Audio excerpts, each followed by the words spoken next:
everybody. Welcome to our Tuesday talk with Norton Sports Health for the KDF Mini and Marathon Training Program. Thank you for joining us for this week's Tuesday talk. We are talking about cross training today, cross training specifically for runners. So we're going to start ramping up some mileage soon. And you might be wondering what you should be doing on your off days, on your cross training days, and maybe even on some of those lower mileage days. So before we get started, I just want to say little housekeeping things. We are recording this video. Go ahead and come on in, sir. We are recording this video. Hi. And it will be posted later on the Norton YouTube account, also within our Facebook training group. So you can always check it back later if you can't stay on the whole time, or you need to check back, or maybe you missed the whole thing and you need to just watch the recording later. It will be recorded and posted. But no one is on camera and everyone's on mute. So if you're sitting at home in your pajamas, good for you. You're not on camera, no worries. All right, so let me check. Oh, well, first of all, where are we? You might be wondering, where the heck are you guys? So we are at the new Norton Sports Health Performance and Wellness Center here on Westport Road. They used to be over in a different area. We have a new facility that we are working on here over on Westport Road. Right? Yep. I am here with the facility manager, Pat Hassel. He's doing an awesome job. Guys, we got construction going on in here. They're trying to start kicking things off. Not quite open yet, right? Yeah, we're getting there. I'd say right around a week from now, we should be ready to open up. Yeah, working on some things. But what we want to do is go ahead and give you guys a sneak peek preview of this place because it's pretty awesome. So we're going to walk through and we're going to just kind of highlight a few things, and then we're going to get to those cross training tips. So come on with me, walking through, get a back shot as we're walking. So are there going to be any classes here at the Performance Center? So right now we actually have a class that's starting, just started about 2 minutes ago. So this is one of our adult life ready classes. So you guys will kind of get a little bit of a sneak peek as to what's going on there. They're actually just starting their warm up right now, and kind of a quiet time right now in our facility. But that's just kind of a small sampling of what our adult life ready programming looks like. So basically, how all the classes work is they kind of start out on this turf area right here, and this is where everybody kind of does their mobility work and their warm up before they kind of split off into their particular weight room area. So as we kind of walk this way, I can kind of show you what those areas look like. I'm liking this turf here, nice and bouncy. Good for class. Just a real quick shot. What do we got going on over here? Just baseball stuff, right? Yeah, so we've got all together, it's a 40,000 square foot facility. Louisville Slugger Hitting Science Center, they actually have a little bit of a piece of that where they do a lot of baseball and softball instruction in their area. And we have a great partnership with them where all of their members who get that instruction, they actually come over and work with our performance coaches and to do their strength and conditioning with us. So over there, that area is our designated middle school and high school weight room area. So all of our classes with that age group, like I said, they start on the turf area, but then they kind of migrate over there, and that's where they get the majority of their work done. In case you guys can't tell, this place is huge. It's a big open space, so it's really great for working out and doing those types of classes. Mr. Eric Hammer over there teaching the class. So we're going to take you back to our adult weight room. And this is where we've got some construction going on. We're still working on it, folks.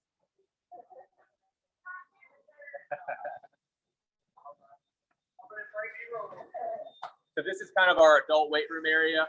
Kind of a bit of a CrossFit setup, but that's not all that they do over here. So similar to the other classes, start out on the turf area and make their way over to that section.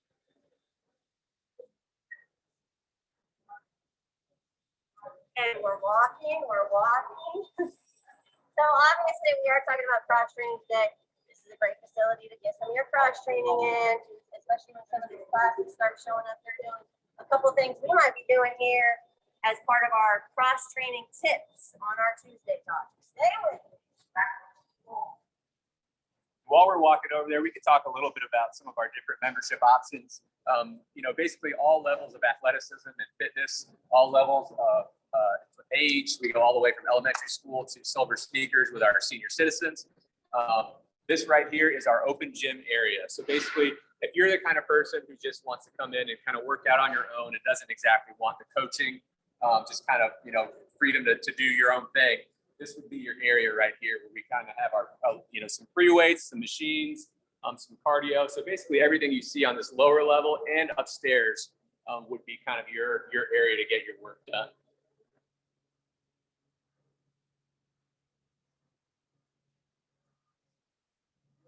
And we're making our way back to the group fitness area. Essentially, it's our yoga room. We will offer yoga, some Pilates, and some other kind of offerings along the way. Right now, that's kind of what we're starting off with. So just if you're interested in any of that stuff, just make sure you visit us at www.nortonsportsperformance.com.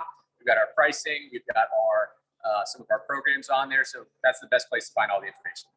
Thank you, Pat. All right. Guys, they did mention yoga, so I do want to throw this out there. Remember that when we do our track training at the indoor facility over in the West End, there will be yoga taught after that track. Come for the track, stay for the yoga, skip the track, come for the yoga. Either way, I'm teaching, so it's going to be awesome. All right, we're going to join in here. We're going to get to those cross-training tips for runners.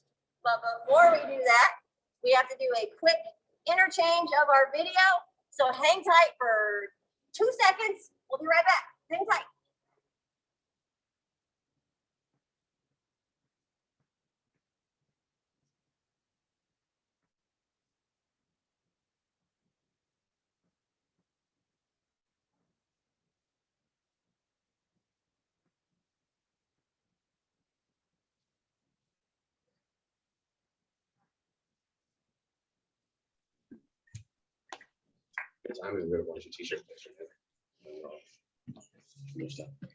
So Allison's making her way back to her desk so she can switch over the camera, but taking one last look at this lovely Norton Sports Health Performance and Wellness Center. Check it out when it opens. We're hoping really soon. Keep an eye out. We'll be coming here with cross-training tips in just 1 second. Hang tight, guys.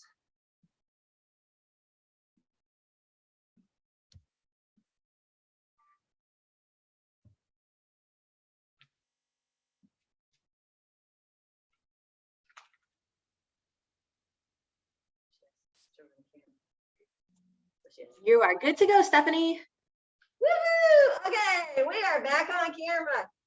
As Allison mentioned, or Allison, Pat, well, Allison and Pat, they mentioned that this is the yoga room. So also might be doing some group fitness here at some point. We're kind of going through that.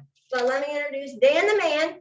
If any of you guys were a part of the virtual training program last year, you might remember him. He also went through our cross-training tips for runners last year. So we're going to go through those again, like the top 5. So a lot of aches and pains kind of start creeping in when you add in mileage and you start maybe even just running for the first time. And I'm guessing some of those maybe could be remedied if we strengthen a few weak spots, right? Absolutely. Absolutely. The old saying of let exercise be thy medicine. So yes. Allow these things to strengthen you so we're not weak enough and we get in, right? So Stephanie, first thing I'm gonna have you start with, very first movement that I'd have anyone start with, not just a runner, is going to be a double leg squat. So I'll have you have your feet about hip width, toes slightly slanted out. Real quick, I'm going to do some of these things without weights because you might not need them. And then some of these things we are going to do with weights. That's up to you and your body type. And I also want to throw this out there. I forgot to throw it out in the beginning. Guys, we are live, so you can throw in some questions in that Q&A right on the bottom of your Zoom. No question is a dumb question. Put some questions in the Q&A. We are going to answer them live after we get through these couple exercises. So ask us, are you having aches and pains? Are you having issues? Are you not sure what strength exercises to do for you? Put them in the questions, all right? We're going to answer them today. Okay, squats. Absolutely, yeah. Set your feet, Stephanie. Have them be about hip width, toes slightly pointed out. I'd imagine you've got your squat stance figured out by now. Now, again, like she said, we can either add weight to this or not, depending on your training level, depending on all of this. For our purposes today, Stephanie's going to keep this unweighted. So all she's going to do is have her arms crossed, face straight out. She's going to cross and keep her elbows up nice and high, right? Now, all she's going to do is slightly push those knees out and sit straight down, nice and low, and stand back up. Bingo. Let's go ahead and do 5 of those. So I did squats yesterday, so I'm sore. Legs feeling a little bit, huh? Yeah, a little bit. And I love how you guys are just getting this wonderful butt shot in the mirror behind me. But it's showing you that I am going all the way down. I'm not just stopping here. I'm using the whole squat. Absolutely. And another thing a lot of people complain of is a lot of knee pain. So yes, we are kind of poking at those knees, but again, we're trying to strengthen potentially weak areas. So that's kind of what we're poking at there. So on the squat, I see a lot of people, their knees kind of dip in. What do they do? So again, you heard me say what I tell you to do with your feet. We slightly pointed that out. And the very first thing I said is kind of push your knees out to the side. Okay. So that's going to go ahead and nip that right in the bud from the start. And so we have room to sit straight down and not allow for those knees to buckle in. Yep. Okay, so kind of setting yourself up in a good position. I'm actually kind of working the legs out. I'm not letting them creep in like when people squat like this. I'm actually working the muscles, and I can feel that working. Absolutely. In the glutes. Absolutely. A lot of us runners have weak glutes. Absolutely. Okay. All right. So now, Stephanie, this is going to be the one where you actually have to pick up the weight. Okay. So let's go ahead and grab both of those dumbbells. Okay. Both of those dumbbells. So what we're going to be working on now is what's called a RDL, a Romanian deadlift. Now, you noticed that the last movement we were working mostly on bending at the knees. Now what we're going to be working on is bending at the hips or bending at the waist. So what I'm going to have Stephanie do, she's going to have her dumbbells on the front part of her quads. Now, first thing, to keep a good posture, we're going to keep those shoulder blades pulled back, keep a nice big proud chest. Now, a very, very, very slight bend in her knees. Now, all you're going to see her do, a point on right on her hip. Her hips are going to go straight backwards, and she's going to feel that good stretch right in her hamstring. She's going to get to about the mid shin, then shove her hips forward and stand up. Bingo, that's exactly it. So as she does that, she's going to give me a couple more reps. As she does that, she's feeling the back of that hamstring stretch out. And as she stands up, that muscle is going to contract. Fine. So notice I'm not rounding my back, right? Bingo. I'm keeping my core tight. Like I said, setting yourself up in a good position, just like with those squats, setting your feet where we want them. First thing I had her do was pull the shoulder blades back, and that, as you can see, that's keeping her spine in a neutral position. Working those hamstrings, I can feel it. Absolutely. Now we've hit both the front and the back of our legs. Stephanie, go ahead and set those. They're so heavy. All righty. So next movement I want to include. So every time we are running, are we always on both feet at the same time? No. No. Okay, you're going from one right to the next. So when we do this movement, we want to focus on doing one leg at a time. So we're actually going to do a split squat, or a unilateral version of a squat, only actually working one leg at a time.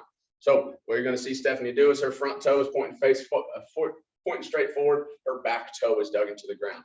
Just like on the last squat, her chest is going to stay up. She's going to see about taking that left knee in a straight line down to the ground. If she can get it all the way down there and stand right back up. So we might call this a lunge. Layman's terms. Something like that. Maybe. Right here at Norton Sports Performance, we call a lunge when you're taking that step and returning. So since you're in a stationary position, we call this a split squat. Let me turn this way. I'm gonna go and switch legs. Absolutely. Okay. Absolutely. So you can see I'm keeping a nice 90-degree angles here. Absolutely. Absolutely. I see a lot of people lunge like this. Not enough room to get down there. That's not good. No. Not enough room. Absolutely. And just like before, all of these movements, you can progress by adding a little bit of weight. Again, for our purposes today, we're not necessarily doing that. My legs are sore. And this one, you will guess it's probably a little bit harder because we are making one leg work at a time. So kind of isolating that one leg, going back and forth. All right. Now, we've worked our lower body. We've done 3 different movements with that. So another one that we're going to do, we're going to go into the upper body. And the reason I wanted to include this is basically to improve our posture. All right. So this is actually going to be a dumbbell row. So another reason I love this position is going to reinforce that hinge position that we just worked on with that RDL. So what you're going to notice, she's going to get to that same hinge position. Her dumbbells will hang straight down, and then she will pull her elbows up as high as she can. Bingo, and then she'll come back down. So she is keeping a wonderful neutral spine. She is not yanking that weight up as she stands. So her posture does not move. The only thing that is changing is where those dumbbells are, right? Core is tight. Absolutely. Alrighty, now, Stephanie, let's give them another variation. Go ahead and drop one of those dumbbells. Now, let's put your right leg back. Now, put that dumbbell in your other hand. Now, you have your left knee forward, and obviously you already have that left hand on there. So we're going to lean forward on that knee, and then I imagine we're going to start the lawnmower, pull that dumbbell up and back. Bingo, and now we're working one arm at a time, right? So there's another row variation. Again, stronger our upper back is, that's going to pull those shoulder blades up and kind of keep a better posture as we are running, and we're not going to be running around with those shoulder blades rounded forward. Absolutely. And obviously we'd switch our feet, switch our arms when we want to hit that other side. Yeah, I see a lot of you guys, when you start getting tired when you're running, I can tell when you're at like mile 18, because you're all running like this, and I'm guilty of it too. Absolutely. So working the strength of that back will help pull you up. Absolutely. That's a big fatigue thing. When we get tired, we want to be here. We're always going to challenge you to keep good posture. Absolutely. Absolutely. All right. We've done 4 movements. Now we're going to move on to one more. It wouldn't be a good workout without just a little bit of core. I'm going to give Stephanie 2 different movements to go through. First one going to be a classic elbow plank. So she's going to drop down, her toes again dug into the ground, elbows flat on the ground.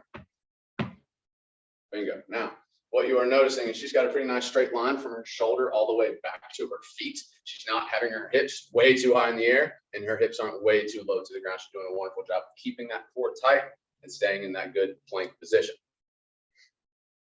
All righty, Stephanie. Now you can relax. Let's go ahead and get on your hands and your knees. Your hands are going to be straight up and down. All righty. So this is a quadruped position. One of the wonderful, if you're coming try a class here at Norton Sports Performance, you're going to be in a quadruped position, a whole bunch of wonderful foundational movement that we can get a lot of different things done in. Now, I'm going to have Stephanie dig her toes into the ground. Now, all I'm going to ask her to do is float her knees off the ground about 2 inches. Ready, set, go. All right. Now, again, very similar to a plank. You're simply holding the position. A little bit different variation though. We now are up on our arms, so we've got a little bit more shoulder stabilization in there. As well, we've got just a little bit different variation of what's going on her lower body as well, but a very similar movement, holding a position, right? Stephanie, you can go and relax. Woo! All we're trying to do there is keep if we have a nice strong core, we're not going to be having our hips sitting back and have that anterior side of your core stay nice and strong. Again, that's mostly a posture thing. Yeah, awesome. Oh, so I'm done for today. You're done. That's it. That's all you have to do. That's all I got to do. Absolutely. Well, guys, remember I told you to put some questions in that Q&A. It looks like we have 1 or 2 in here, so let me address those. Let's see. Oh, we got several. Okay, let's see. Laura asks, doing these exercises, should we recommend them on cross-training days or on rest days? So there is a cross-training day set on your calendar. Obviously, that may or may not work for you on that day. Maybe you need to do it another day, or you need to switch days. Everyone has different schedules. So I would recommend doing these on that designated cross-training day. What about on rest days? Like when I say a rest day before a long run, what do you think? So I would say that's something where we dial back the intensity, right? So we're not trying to go in there and have our heaviest squat right before our heaviest run, right? So like for Stephanie, I would probably give her more weight if we were going for a heavier day. Whereas if she wanted to get something what's called active recovery, still doing something, but not going too crazy, that's when we could do that, but not necessarily go too crazy with it. And maybe just do body weight stuff. Absolutely. Yeah, you're still strengthening your core and your hips, but not making yourself sore. Not super taxing. Right.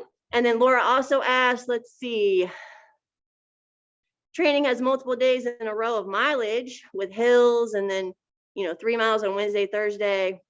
Let's see, expecting to run or walk.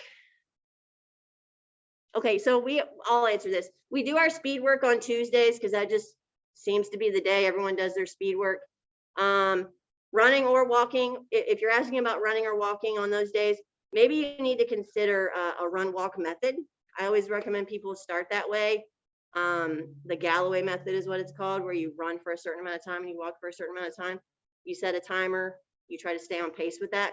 It will allow you to get back into running in case you're just getting back into it, or if a consistent run is too difficult for you. So on the days when it's 3 miles and you're like, I really just can't run 3 miles today, then maybe you do walk the 3 miles, but a brisk pace, because remember that the marathon does have a limit on it. All right. Kelly, how long should you cross train? Dan? We typically don't cross train people for longer than about an hour. Probably not longer than an hour, but that also includes a warm up. Sure. And a cool down. Yep. About 10 minutes on either side of that. So really it's about 40 minutes of good, strong work. Yep. But nothing too crazy. And it's you guys kind of do a little bit of a combination of some weight and also a little bit of cardio in there too. Absolutely. Our adult groups, Monday, Wednesday, Friday, they're hitting the weights pretty hard. Tuesday, Thursday, Saturday, they're hopping on the bikes, hopping on the treadmills, all those different things. And we're giving you guys ideas on more strength cross training. Keep in mind that cross training days might be just getting on your bike. It might be jumping in the pool and going for a swim. Or if you're a avid runner on the mileage days, maybe it's just a walk. All of that is just moving your body, just not letting yourself stiffen up or be sedentary for too long. Okay. It looks like we've answered all the questions. Dan, you got anything else? Don't think so. All right. Let me grab my little script here. As long as there's no more questions, we're going to go ahead and switch over to my little info screen here before we talk about finishing up. Let's see. Let me find it. We are live, folks, so sorry for some of these delays. Oh, that's not what I wanted. I want to share my screen. There it is.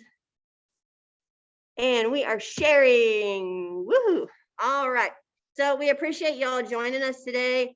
Again, this video was recorded, so you can always catch it in the Facebook group or on the event group or on the Norton YouTube page afterwards. Our next Tuesday talk is February 15th, and we're going to be talking about pacing and speed and hill work and the importance of all of that. So there's been a lot of questions about that since we've started doing that on Tuesdays. So make sure you join us for the next Tuesday talk on the 15th. And speaking of hill repeats, guys, we got a group run tonight. We are meeting at Iroquois Park by the amphitheater, 6 p.m. We're going to do some hill repeats, work on your form, your strength, your pace, your strength, a whole bunch of things. So I'm already sore from my top 5 cross training, so we'll see how it goes. But yeah, Iroquois Park tonight. And then remember, on this informational screen, sign up for the text alerts, join the Facebook group, officially sign up for the program. I appreciate y'all joining us today, and hopefully I'll see you tonight. And if not, then hopefully I'll see you on Saturday, and we will catch you next time, guys. Thank you so much.